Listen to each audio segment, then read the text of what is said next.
You guys have had a lot of success getting to Burrow over, his career.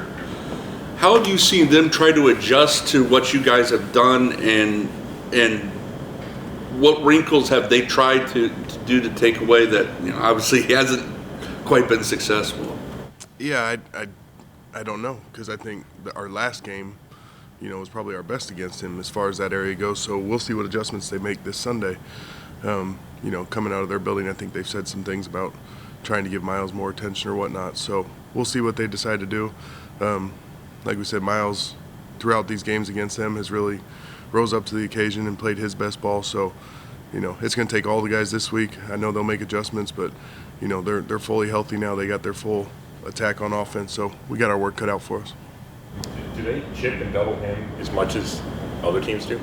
They have not in the past, not as much as others do, no. But, they'll use some jailbreak screens, things like that, to get us off beat, but no, not as much as others do.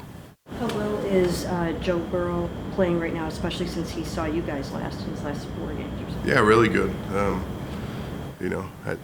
What is he, 3-0 against Kansas City, I think that the stat is, but just watch him in the last game, I've always been fond of Joe Burrow. I think he's an amazing quarterback, especially at such a young age to come in and play as he has. He's getting the ball out. They've only given up 4 sacks since we last played him, so they're doing a good job, and he makes the show go for him.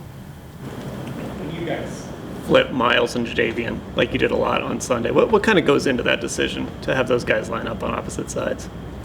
Yeah, there's a lot about it. We've, through the years, we've tried to work through those things. We like our matchups. You want to give guys, during games, you want to give guys a chance to get a feel, get in the rhythm of the game on the side they're on, things like that.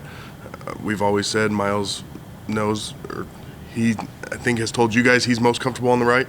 That's where he wants to be. And as, going back to the Tampa Bay game, I think it was one of the last plays of the game, their right tackle got hurt, and we asked him, I said, do you want to go on the left? And he's like, no, I want to stay on the right, and he got a big sack that ended the game the next play. So it's things like that. We're always looking for matchups to move them around. But, last Sunday we played them both inside some, gave them opportunities against their guards, and whatever matchups we like, we'll try to exploit those. You talked about that Tampa Bay game. How impressed were you with what Myles was able to do at the end, especially with after he took that big hit to the shoulder and obviously was in a bunch of pain? Yeah, that was just kind of a weird sequence of, obviously with the overtime and everything and them going fast to start overtime. It was just that was a weird game, really. We did a lot of 3-man rush in that game because Myles was winning at such a high rate, and talked about the chips. They were not chipping. They hadn't shown a lot of chip going into that game. So we were just 3-man rushing, trying to get in different windows to slow Brady down with his thought process. And Myles was just really having a day against Donovan Smith, and he was really holding him every single play. And he was relentless in his rush in that game. That's what showed. His pass rush was relentless. He willed himself to help us to victory in that one. You guys in the run defense have improved the last couple of weeks. I mean, I think it started after the first drive of the Tampa Bay game. Seemed like you guys have really been playing well. What do you attribute that to? Is it as simple as guys are just doing their jobs and it's showing in the production on the field?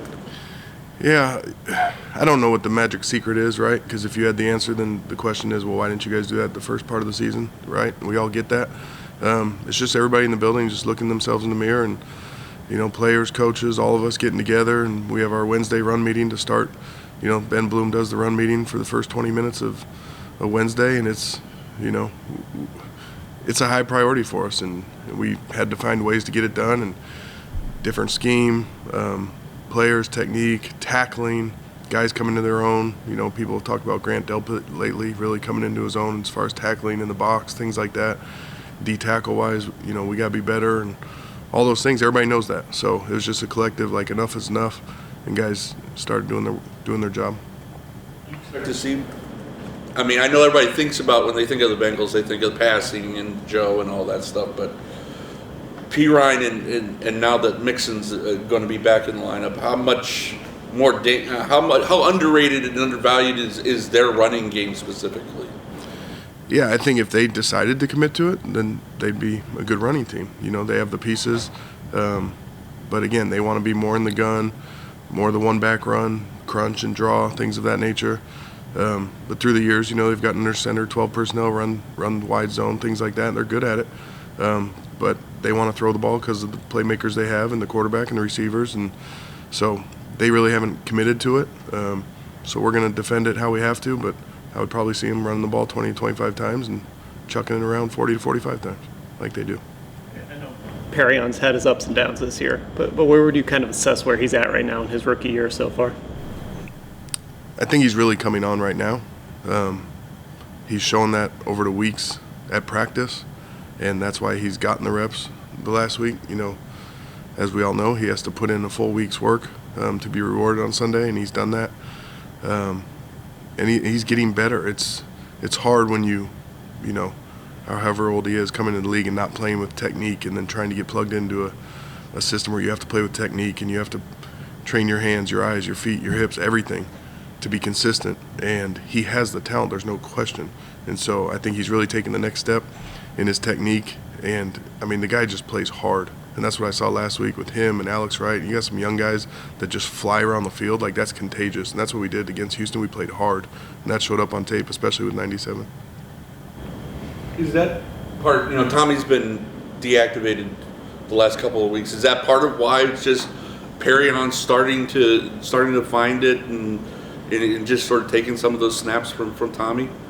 Yeah, I think it was with Tommy, it was more, you know, we went and added Ben Stilley, somebody we saw as kind of a run defender.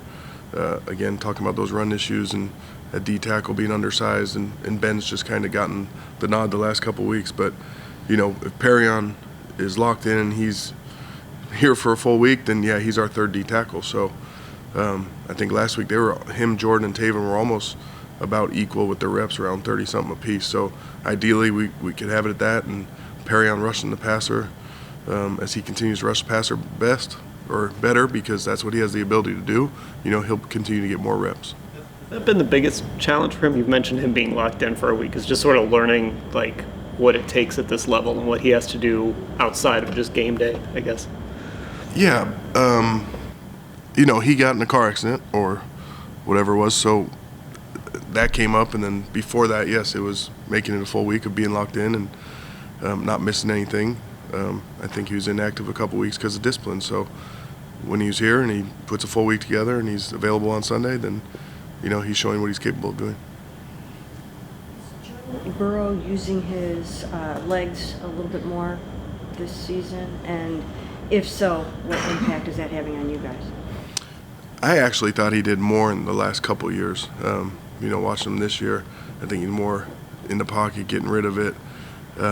He will always escape to throw, you know, but he hurt us a couple times a couple years ago. I think it was a home game, 4th and 4 scramble, Sheldon Richardson. I'm picturing that. You're bringing back bad memories. But, you know, we're always, with the guy, this day and age, most quarterbacks are mobile enough where you're going to have a plan on third down when you play man-to-man, things like that, where we have to kind of stir the front, run some games to make sure he's not getting out, to collapse the pocket together. So that's always going to be, you know, our focus when guys are athletic enough to do that, and Joe definitely is.